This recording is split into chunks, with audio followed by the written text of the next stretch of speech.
nouvelle édition du journal sur Congo 26 Télévision. Madame, Monsieur, bienvenue. Voici la charpente de ce journal. Cap sur l'économie nationale en RDC, le président de la République, Félix Tshisekedi, a présidé une réunion de conjoncture économique à la clé des décisions attendues pour stabiliser les indicateurs et rassurer les marchés. Pouvoir d'achat sous pression, le gouvernement central passe à l'action et lance officiellement le contrôle des prix des produits de première nécessité, une réponse directe à la vie chère qui ronge les ménages congolais. Et puis à Kisantu, dans la province du Congo central, les chantiers s'activent, la ville entre dans une nouvelle ère de modernisation de sa voirie. Le développement de ces grands titres dans un instant. Face à l'appréciation continue du franc congolais et ses répercussions sur le pouvoir d'achat des ménages, le président de la République, Félix Tshisekedi, a réuni mercredi à la Cité de l'Union africaine les principaux acteurs du secteur économique et financier. Objectif, harmoniser les politiques budgétaires et monétaires pour que la stabilité du franc congolais se traduise par une baisse effective des prix sur le marché. Des mesures concrètes sont attendues notamment sur les produits pétroliers et le contrôle renforcé des prix. Meshak Lofaka. Cette réunion voulue stratégique des conjonctures économiques est un coup de pouce du président de la République, Félix Tshisekedi Tshilombo, dans la bataille engagée par le gouvernement contre une situation paradoxale. Les francs congolais s'apprécient, mais le prix, eux, refusent de baisser. Autour de la table, la première ministre, le ministre du budget, de l'économie, de finances, de l'industrie et le gouverneur de la banque centrale. Ces gestionnaires de l'économie nationale, chacun à ce qui les concerne, ont été appelés à agir sans attendre. Le message du chef de l'État était clair. Désormais, il ne sera plus question que la stabilité monétaire profite uniquement aux opérateurs économiques pendant que la population continue de souffrir dans le marché. Daniel Mukoko Samba a insisté sur la nécessité d'une coordination réelle entre la politique budgétaire et monétaire pour que les effets positifs de la montée du franc congolais se traduisent concrètement par une baisse de prix. Nous avons examiné la situation récente, et nous avons également levé un certain nombre d'options qui doivent être confirmées sur le plan technique dans une réunion qui va se tenir vendredi, de manière à ce que les baisses de prix que l'on observe sur le marché et qui sont effectives soient proportionnelles à l'appréciation du franc congolais pour que les Congolais sentent qu'il y a une réelle amélioration de leur pouvoir d'achat. Et dès ce vendredi, a-t-il annoncé, une réunion technique devra fixer les mesures précises pour que chaque Congolais ressente enfin le fruit de cette stabilité. Une rencontre décisive donc qui ouvre la voie à un contrôle rigoureux de prix, notamment sur les produits pétroliers et de première nécessité. Les chefs de l'État mettent en garde contre toute spéculation. Les responsables de ces actes seront sanctionnés, a-t-il averti. Le temps de promesses est passé, place maintenant aux actes pour que l'économie congolaise serve d'abord le peuple congolais. Dans le souci de renforcer la transparence et l'équilibre du marché congolais, le ministère de l'économie nationale a lancé le 22 octobre les missions de contrôles économiques 2025. Ces opérations visent à lutter contre la fraude, protéger le pouvoir d'achat des citoyens et assurer le respect strict des règles commerciales, grâce notamment à l'utilisation de l'application de surveillance des marchés. Meshak Lofaka. C'est une véritable offensive contre les désordres économiques que vient de lancer le vice-premier ministre, ministre de l'économie nationale, Daniel Mukoko Samba. En donnant le coup d'envoi des missions de contrôle économique 2025, le gouvernement passe à la vitesse supérieure face aux pratiques frauduleuses qui gangrènent le marché congolais depuis plus longtemps. Sous la coordination du directeur de cabinet Albert Kassongo, les inspecteurs économiques sont désormais en ordre de bataille pour traquer les spéculations, la surfacturation et les habits qui étouffent le pouvoir d'achat du consommateur. Cette fois, l'État veut frapper fort. Responsabilité, rigueur et transparence seront le maître mot de cette campagne nationale. Et pour ne rien laisser au hasard, le ministère s'appuie sur l'innovation technologique avec l'application numérique Talo, un outil de surveillance moderne censé rendre les contrôles plus rapides et plus crédibles. Objectif, assainir le marché, garantir la concurrence loyale et restaurer la confiance du peuple dans l'économie nationale. Un signal clair, celui d'un gouvernement décidé à remettre de l'ordre dans la maison et a rappelé que la loi du marché ne doit jamais écraser les citoyens congolais. À la suite du braquage survenu à Bibois, dans la municipalité de Lansele, la vice-ministre de l'Intérieur, Eugénie Tchela-Kamba, a convoqué une réunion d'urgence mercredi avec le commandement local de la police nationale congolaise. Elle a exigé des mesures immédiates pour rétablir la sécurité et rassurer la population, tout en appelant les habitants à une franche collaboration avec les forces de défense et de sécurité. Plus de détails avec Michel Lefaka.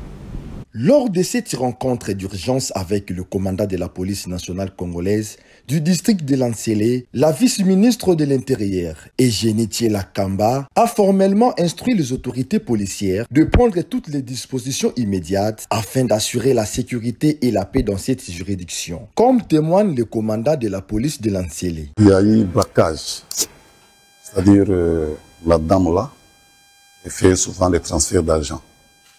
Il est allé quelque part pour retirer une somme venant de chez elle. Maintenant, elle était bien filée par les criminels. Il me semble bien qu'elle fait ce genre de pratique. Ils sont filés jusqu'à arriver sur le lieu, là où réside cette dame. Notre police, qui est jusqu'à quelques 100 mètres au niveau des stations ML. Nous avons un poste de police qui a intervenu quand ils ont entendu les coups de balles. Ils sont allés vite, en contournant comme ça, et ont dévié maintenant l'itinéraire. Ils ont pris l'autre chemin pour leur permettre de comment sortir de cet endroit-là et prendre le fuite. Dès que la police est arrivée sur le terrain, on les a dit que non, voilà, c'est ainsi que la police était en retard par rapport à eux, parce qu'ils étaient sur 2 motos. La population doit être couverte par nous, parce que c'est de notre vie justement dénoncer. Si on trouve qu'il y a un suspect ou des suspects, la population doit dénoncer pour que nous puissions chercher à mettre la main sur ces scientifiques-là. Eugénie Tchela a également appelé la population à collaborer étroitement avec les forces de défense et de sécurité pour prévenir de tels actes. Cette attaque souligne l'impérieuse nécessité d'une réaction rapide et efficace de la police nationale. La sécurité des citoyens doit rester une priorité absolue, surtout lorsqu'un braquage s'est produit en plein jour exposant la population. La multiplication des incidents est inquiétante pour la stabilité de plusieurs coins de la ville de Kinshasa. Il est urgent de dénoncer fermement ce genre de pratiques, que les responsables soient poursuivis et sanctionnés afin que plus jamais ces actes troublent la quiétude des citoyens. ChatGPT est-il un outil d'aide ou un facteur de paresse intellectuelle pour les étudiants? La question mérite d'être posée. Il est vrai que l'intelligence artificielle est aujourd'hui d'usage dans les milieux étudiants. Si certains y voient un précieux outil pour faciliter les recherches, d'autres craignent qu'il ne devienne un facteur de paresse intellectuelle. Un débat important sur son influence réelle dans le monde académique. C'est un reportage de Jemima Bitota et Eunice Kipembe. De plus en plus de jeunes s'appuient sur l'intelligence artificielle pour leurs recherches, leurs travaux de fin de cycle ou pratiques. Un réflexe devenu presque automatique, mais qui, selon plusieurs spécialistes, pourrait à long terme freiner l'esprit critique et la créativité. Pour certains observateurs, l'usage excessif de ChatGPT nuit à l'intelligence humaine et risque de transformer l'homme en simple consommateur d'informations au lieu d'en être les véritables acteurs. Il y a des étudiants qui pensent qu'il faut laisser, vous avez dit, ChatGPT faire tout à leur place. Et si on va dans ce sens-là, cette utilisation nuit à la santé scientifique de ces étudiants parce que cela le rend paresseux et aussi cela rend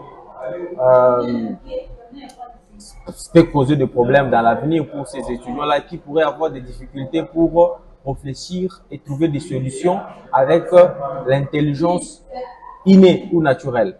Mais aussi, il ne faut pas décourager ceux qui utilisent bien ces moteurs de recherche parce que de nos jours, avec l'évolution des nouvelles technologies de l'information et de la communication, on n'est pas toujours censé aller se déplacer, aller dans des bibliothèques pour lire des livres. On peut commander des livres par son téléphone, on peut lire un livre par son téléphone et ça c'est encourageant.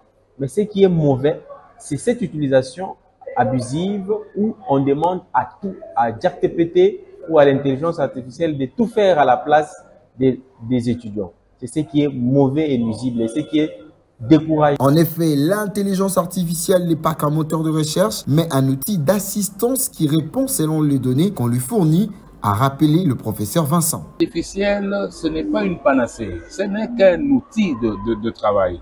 Et pour cette étudiante, la prudence reste de mise en savoir. Surtout, c'est servir de l'IA sans s'y soumettre totalement. L'intelligence artificielle ne remplace pas la réflexion humaine, elle accompagne. Tout dépend donc de la manière dont chacun choisit de l'utiliser, comme un soutien ou comme une béquille.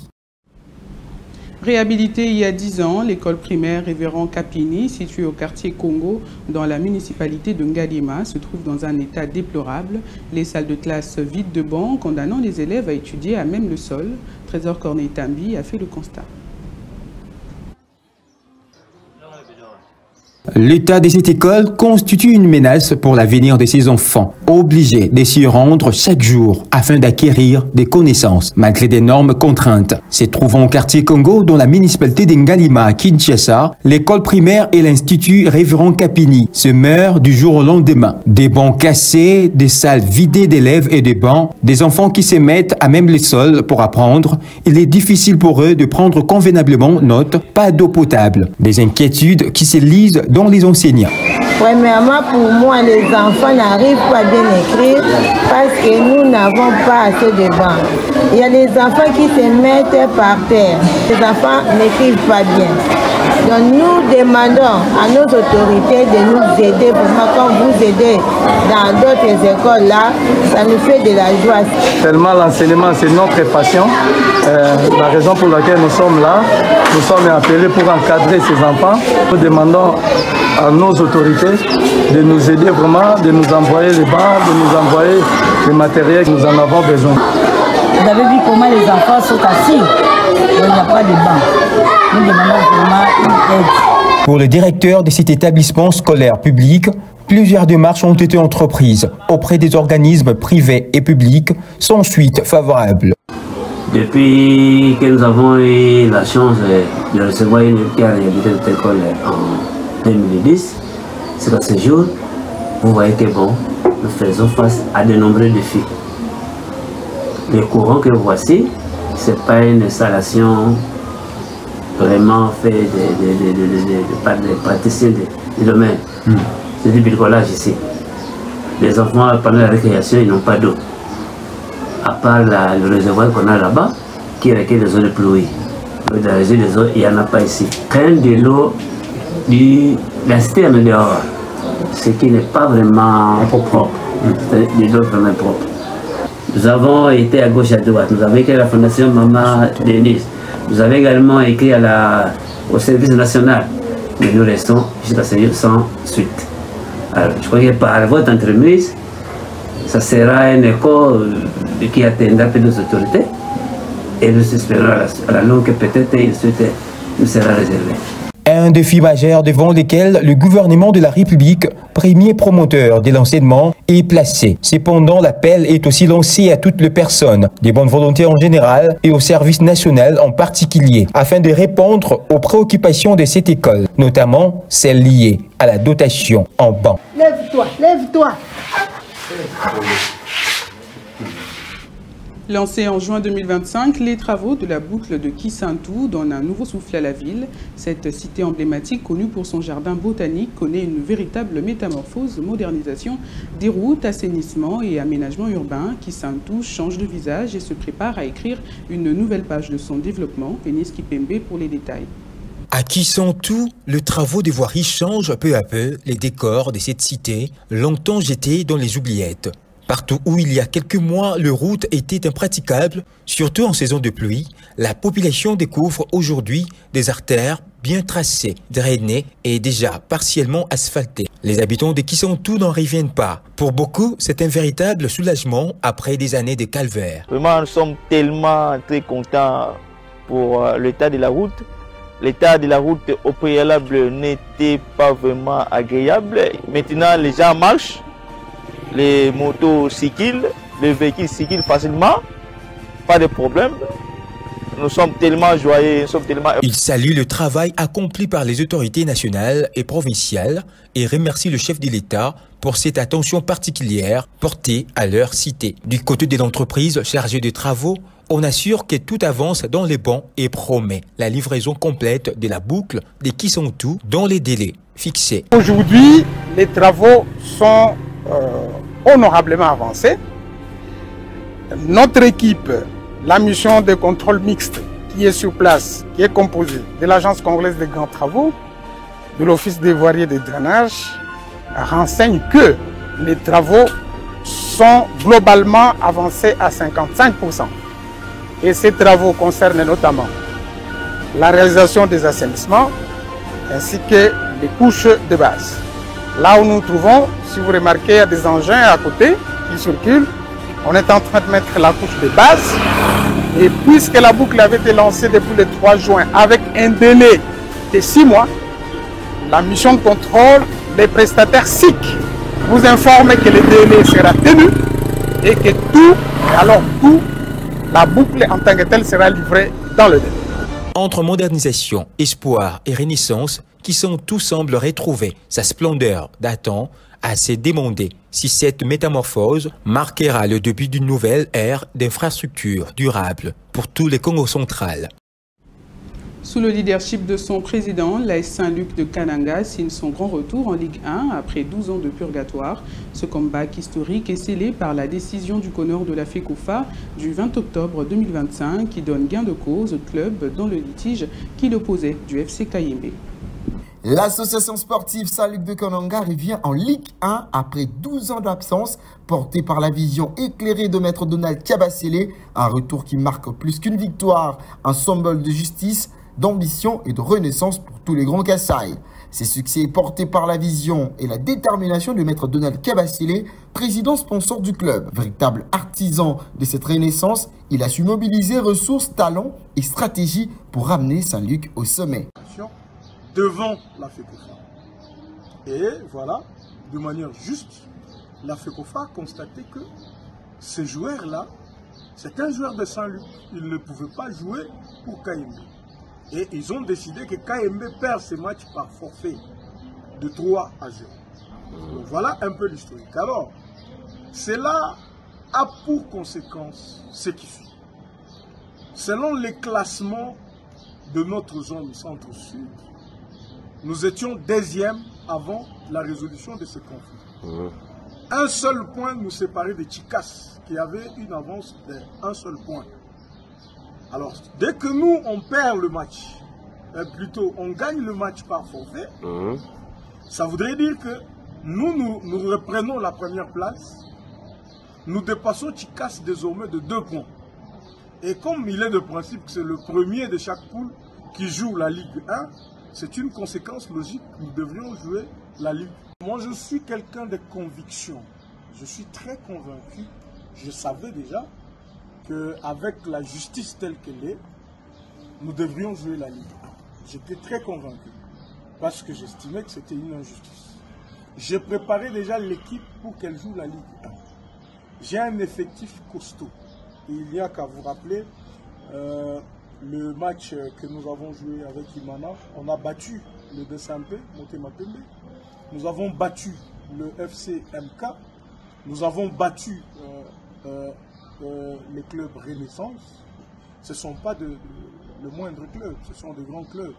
Nous les avons battus vraiment sérieusement. Ça voudrait dire que nous sommes sans complexe, nous sommes bien préparés. J'ai un staff technique très costaud qu'il faut. Et j'ai des joueurs qui sont talentueux. J'imagine que nous ferons une bonne affaire dans la Ligue. L'AS Saint-Luc signe son retour en Ligue 1 après un long combat sportif et juridique. Restructuré en profondeur, les clubs incarnent une nouvelle ambition, rajeunissement de l'effectif, mobilisation de supporters, recherche de partenariats solides et engagement communautaire. Tous les projecteurs sont désormais braqués sur cette équipe déterminée à écrire une nouvelle page de son histoire. Au-delà d'une simple montée, c'est toute la ville de Kananga et les grands Kassai qui retrouvent la lumière du football d'élite. L'AS Saint-Luc devient ainsi les symboles d'un renouveau sportif porté par la résilience, la justice et l'ambition. Ainsi s'achève cette édition, le rappel de ces grandes lignes pour ceux qui nous ont pris en cours de diffusion. Cap sur l'économie nationale en RDC, le président de la République Félix Tshisekedi a présidé une réunion de conjoncture économique à la clé des décisions attendues pour stabiliser les indicateurs et rassurer les marchés. Pouvoir d'achat sous pression, le gouvernement central passe à l'action et lance officiellement le contrôle des prix des produits de première nécessité, une réponse directe à la vie chère qui ronge les ménages congolais. Et puis à Kisantu, dans la province du Congo central, les chantiers s'activent, la ville entre dans une nouvelle ère de modernisation de sa voirie. À toutes et à tous, excellente suite de programmes sur Congo 26 Télévision, la chaîne de l'unité nationale.